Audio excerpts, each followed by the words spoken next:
সকলকে জানাই good morning. তো আমাদের সকাল কিন্তু স্টার্ট হয়ে গেছে আজকে সকাল সকাল, কিন্তু আমরা এই যে উনি বসেছে, আমি ওই পাস্তা, দেখো কতটা আমরা পাস্তা নিয়েছি, মনে হচ্ছে ভাত খেতে হয়েছে, হলো কতটা মনে হচ্ছে। দেখো তুমি প্লেট চেঞ্জ করেছো? সত্যি কথা বলো। আমার তো এখানে যেটা ছিল সেটা নিয়ে বাবু তুমি প্লেট চেঞ্জ না, আমি তোকে যেটা এখানে ছিল নিয়ে নিয়েছি, আমি যাই না কোন টাকা। তো যাই হোক, চলো পাস্তাটা খেয়ে নিই। তোমার দাদাও এক্ষুনি বেরিয়ে যাবে, শানকে ওই যে দিয়ে দিচ্ছি ও টেবিলে, ও খেয়ে স্কুল বেরিয়ে যাবে, তোমার দাদাও বেরিয়ে যাবে, তারপর আমি একবার সাথে।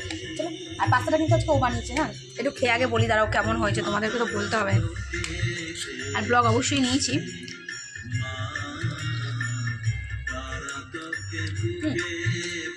ঠিক আছে, একদম অন্যরকমভাবে করেছে পাস্তাটা, যদিও আমি এইভাবে করি না। ওকে রান্না করতে দিলে অন্যভাবে করে, তো আমি যেভাবে পাস্তা করি ও সেভাবে মোটেই করেনি, বাট টেস্ট হয়েছে, ভালোই হয়েছে। চলো, সকাল সকাল ওনার হাতে পাস্তা, দেখা সারাদিন কেমন কাটে। চলো পরে আবার কথা হবে।